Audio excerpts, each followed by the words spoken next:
Hey guys, so recently I was a guest on the Animals at Home podcast and we covered a load of rare different things, but one part I feel would bring you guys some amazing value, and that's we dived really deep into research, the modern way of doing things and where the reptile hobby is actually going. So I've made this video so that you guys can see this little snippet. If it's all you want to go through and see the Animals at Home podcast, the full version, I'll link it down in the description below and it'll be pinned to the top comment. Definitely worth going to have a look at it. Stay tuned, this is going to be good. So why did you start on YouTube initially? Because I couldn't find the information that I wanted. When I first got my first reptile, which was bearded dragon, Diego, I've still got him, he's amazing. I couldn't find the information that I was satisfied about listening to. I'd want a specific answer to a specific question, and I get that information, but I wouldn't trust that information. It just seemed a bit untrue. And from what I found out through those times, way back then, is people were repeating information that they'd learned on a YouTube video the year before. Take brumation, for instance. All the videos I've seen on brumation is the same information year after year after year. And technology has moved on. Information, science, absolutely everything has moved on. But yet these videos are still informing the old way of doing things. So that's one of the reasons why I started, because I wanted that specific answer and nobody was giving it me. If I wanted that answer, somebody else might want that answer. Yeah, that's actually a really good point. It's something I never thought of before, that the YouTube can become a massive echo chamber in a lot of ways. Like if you're learning from a video and then you go make a care sheet video, you're just using the information that you got from it. It's one of the reasons I don't enjoy making too many care videos, is because a lot of it's already out there, and you're exactly right. They're just getting it from another source that's also on YouTube. That's the thing. I mean, take for instance your podcast, John Courtney Smith podcast that you had. I learned so much from that, and that then piqued my interest in this way and that way and this way. So I've had to go off and research all these different things, and I found out so much on the little things. And why aren't we doing that in the reptile hobby? Oh wait, some people are doing that, but it's nobody's there to get it out there, sort of thing. It's fascinating, some of the stuff we learn, and there is a few people out there giving the information out, just not as many as there should be, so to speak. Yeah, but then you fall into the trap of all these people, like the UVB lighting for, say, a corn snake. You know, it does benefit. I know it does benefit. A lot of other people, John Courtney Smith and a few of these other people, they know it benefits. But you try telling somebody who's had a corn snake for 20 years and is perfectly healthy, you try telling him, no, you're doing it a bit different. Times have moved on. You've got to you could do with putting UVB in there because it benefits this way. He looks at you and just say, you don't know what you're talking about. You can't teach an old dog new tricks to an extent. Yeah, that's the tricky part. So it's good when you have channels like yourself where you're trying to capture new people to the hobby and presenting new, updated information that's not 20 years old. Like you said at the very beginning, when your friend got his first bearded dragon, it was a totally different setup than we would do now. Like now you'd look at it and go, oh my God, what's wrong with you guys? But that was however many years ago, and that was the norm then. So it's so important that advancing is happening, especially in the care guides and on the personalities on YouTube who are giving information to new people.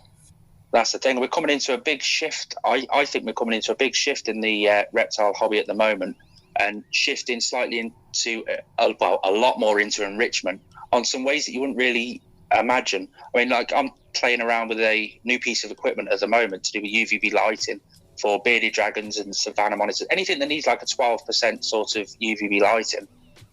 Where you get a sunrise in the morning, and then you get that higher peak in the middle of the day, and then a sunset at night as well. So that added sunrise and sunset enrichment, and how that's going to try and improve my animal. It's just something I'm playing around with at the moment. So I've got the product and it's in. What are you using? What product is that, if you don't mind me asking? I'm curious about that. That's Reptile Systems. They've got a T5 Illuminaire, and they've not done a lot of publications about it, to be honest. But I've got it, and I'm playing with it now and just seeing how it goes. But it's a cool piece of kit, actually. It's just a UVB holder, like a canopy top on top of your Exoterras, but it goes inside your wooden enclosure. It runs with a 6% UVB bulb and a 12% UVB bulb, but they're both on two separate plugs. There's no big bulky starter boxes or anything. So you can set those two different plugs up at two different times. Just with the plug-in timers in your wall, just set them on at different times. your 6% comes on first, and then your 12% will come on, but your 6% will go off. So you've got 12% UVB. Middle of the day, the 6% will come on as well. So you've got the extra UVB down. I've got loads of cover if he wants to go and get cover. But then again, at night time, you can drop it down to just the 6% UVB bulbs on and let it taper off that way. It's just something I'm playing around with just to see if I can see a noticeable difference in my bearded dragon, whether it be in appearance or his activity or his feeding response. I just want to see if there is going to be a noticeable difference. Yeah, and, you know, it's interesting because I did something similar with my day gecko. Is I made a kind of a simulated sunrise and sunset by timing some of the bulbs, and I also put one of those smart bulbs that actually allows you to ramp the light up from basically 0% to 100%, and that comes on and off at the end of the day. And for one, it's fun for me. Like, I enjoy working on that project and creating this, and two, it adds a different dimension to the enclosure because I can come in early in the morning or late in the evening, and it has like that twilight or dawn type lighting. It's like a nice warm light, and whether or not she's reacted to it, I don't know. Like, she seems to be active during those times, but the thing is, it can't be wrong because that's what happens outside. So it's not like It's going to affect her negatively to have the lights come on and off slowly. And it's just cool. And like you said, there's so many new ways that we can start advancing and finding different areas that we can enrich their lives that we never thought of before. Hi guys, sorry I've got to butt in again, but if you are getting any value out of this video, I'd really appreciate it if you did hit that thumbs up button. We're about to dive into some uncharted territory. We're going to be talking morphs and the natural daylight. But that's you've got to look at it on an open scale because there is an issue that I'm trying to find answers for at the moment, and I can't seem to find them anywhere regarding morphs. Say, for instance, I've got my leopard geckos, my Blazing Blizzard leopard gecko. It's all white. Now, in the wise words of John Courtney Smith, if an animal is in the wild and he is exposed to that light, then his body will have a defense against that UVB light. If you've got a morph that's like a Blazing Blizzard or a patternless or something like that, has that skin got the same defense as a normal morphed leopard gecko? And I'm trying to just work on that one at the moment, trying to see if that's a great question, because you have to imagine that the dark patches on a wild type leopard gecko are designed as a defense to the UV, and when you pull those out, it would be like putting you or I in the sun without sunscreen. Like, we're going to get sunburned. Well, that's it. Same with tattoos. I've noticed in the sun, my darker tattoos I can feel the warmth through the darker tattoos more than I can when there's no tattoos. Is that going to be a replication to the actual leopard geckos in the wild? That's interesting. That's a whole other area of morphs that I've never... I mean, that really only comes into play when we talk about lighting and UV, which should be part of the conversation anyway. And if we start thinking, okay, all animals need UV, even the nocturnal ones, that is like a whole different area, especially for ball pythons. Like, there's so many ball pythons that are totally different colors than they should be in the wild. That's interesting. That's a really, really creative way to think about it. If you ever come up with any more information on that, I know you've got some good contacts, let me know, because I'm struggling to find any scientific background to it. We're always talking about trying to find and replicate the natural lights, everything to do with the actual wild.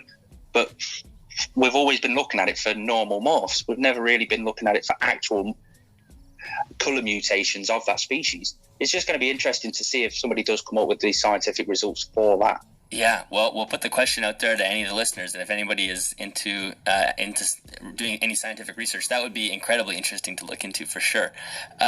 So at this point, you know, that's a great reason to start your YouTube. You're trying to add some more information to the internet that's fresh and new and, you know, up to date with the science. And then I know about a year ago you decided to actively make a change with your channel. I think you wanted to take it more seriously. Can you tell me what that change was or why you decided to make the change? There wasn't really a single reason. I actively enjoyed it, but not so much putting videos out. I actively enjoyed learning a new thing, something different, because again, I was in my flat on my own most of the time, and I know how to do my job. I know how to do this and I know how to do that, but what don't I know? I was bored. I wanted to increase my knowledge. I was always increasing my knowledge regarding new reptile care and stuff, but to get that distance away from everything and focus on something totally different, I just thought, why not give it a go? And I did. I learned about filming, editing, different angles, camera tricks, all that sort of stuff. And then I dived a lot more into actual YouTube analytics.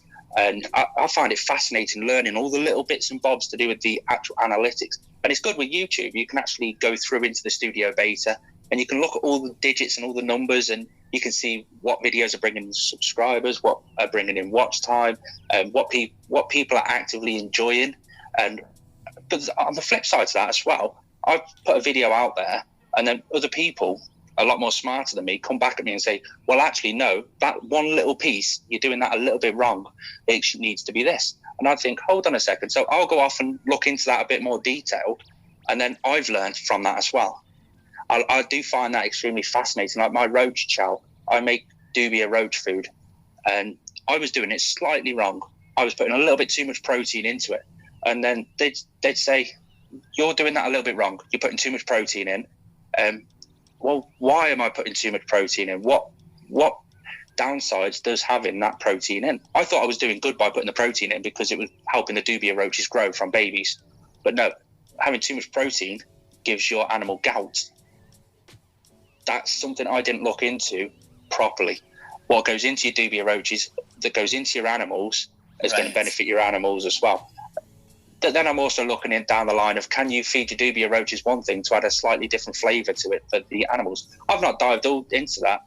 That was just an idea that I thought about. We have different flavoured stuff. Why can't they? Treating them as a bit of a pet. Totally. And, you know, it's so important that as someone who's making videos, because it's easy to fall into the trap of thinking because you're putting something online, you must be an expert and know everything 100%. And I think a lot of YouTubers fall into that trap where they are afraid to make a mistake or say something wrong to the point where they will refuse everything that people say that they've done wrong and try to make themselves look like they're the expert. But it's actually a lot more relieving to just sit back and say, you know what, I don't know everything 100%. This is the way I do it, and if there's a better way, somebody please let me know. So the online communication and knowledge is growing rather than you have these people that build walls, say, I know everything because I'm popular because I'm on YouTube. Yeah. No, you've got it. I'm no expert. I watch people like your podcast where you speak to people that are far more intelligent than me, and I'll learn that way. And I advise everybody to do their research, but research different to what you would. That's sort of blow your research up. Instead of how to care for a ball python, look into their area and then look at the weather changes throughout the entire year on that area. Look at the humidity levels throughout the entire year. Look at photos. But when you're looking at a picture of a wild ball python, don't look at just the ball python. Look at the surrounding area around it. Blow your research up. You'll learn so much more if you're looking at the natural habitat, especially for the natural habitat. And it's mind-blowing some of the stuff you actually do see. Like the leopard geckos, the range that they live in is mind-blowing. They could live in sort of arid scrublands right the way into a slightly humid forest. It's just mind-blowing some of the stuff you can see online. Yeah, no, it's always the best place to start, in my opinion, when you're getting or thinking about getting a new animal, is just go look at pictures of the habitat. Like, start there. What does it look like? What are you actually going to be trying to replicate in your home? Weather patterns, climate, that all obviously is attached to that, and which is totally different than reading a care sheet, because care sheet sort of separates it from their wild habitat. That's it. I'm not saying anything bad about the care sheets, because the care sheets are fascinating. They're a world of knowledge. Say, for instance, you've gone to a reptile expo and you always go there and say you're not going to buy something. Occasionally you come back with an impulse buy. Those care sheets, they help you out instantly. They know all the details, but there are some differences that you see. Take, for instance, a ball python and a savanna monitor. They come from the same place near enough. But a savanna monitor needs a hotspot of around about 135, but your ball python doesn't. And it works out that the ball python is because it's nocturnal mainly and it's underground, whereas the savanna monitor is out and about all over the place. So that's why the temperature is slightly different. It's just the care sheets are good. Any research you do, if you can pick up hold on a second, not everybody has said that. I'll dive deeper into that and see if it's actually true. Research is the way to go forward with any exotic pet, any pet, for instance. Yeah, oh, totally. And obviously you've made, you sort of put a little more energy into production of your YouTube videos, and you did see a pretty quick response in terms of, obviously, subscribers are going up, views are going up. I'm sure that is gratifying. Oh, I checked it yesterday. 2,700 subscribers in the last 365 days. I was mind blown at that, but it's nice to see the graphs going, instead of just steadily going up to shooting up. That's mind blowing. The biggest change I did was sit and work out, what do people want to watch? And then I thought, well, when I was new to the hobby, because the majority of my footage is for people that are new to the hobby, what did I search for? What did I want to know? So I'm making a load of those videos, and they seem to be doing quite well, but I'm speaking it in terms that I wanted to hear it in. And they all seem to be doing really, really well. Over time, slowly, gradually going. Sometimes a video can sit fairly neutral and then all of a sudden shoot up. I don't know how YouTube do that, but all of a sudden they shoot straight up, and it's a strange one. But I'm dead happy with my growth on YouTube. I'm hoping to go a bit bigger. That'll be even better, because then if I do make any more financial gain out of YouTube, that's just going to go straight back into me helping reptile rescues, because I do take in a fair few animals over the years. Yeah, so let's talk about the rescues a little bit, because that was one of the things we definitely wanted to touch base on. I know that you do pull in animals once in a while into your own home and quarantine and take care of them. And also, you've kind of identified a problem with Facebook as well that's recent. So maybe you can kind of jump into that just a little bit. If you guys are interested in seeing more of that conversation, me and Dylan, we had an hour and 15-minute podcast. It's over on his channel, Animals at Home Podcast. I'll link it in the very first comments on all the comments, and it'll be in the description as well. I'd really appreciate it if you haven't already to hit that thumbs up button, and if you are new around here, please consider subscribing.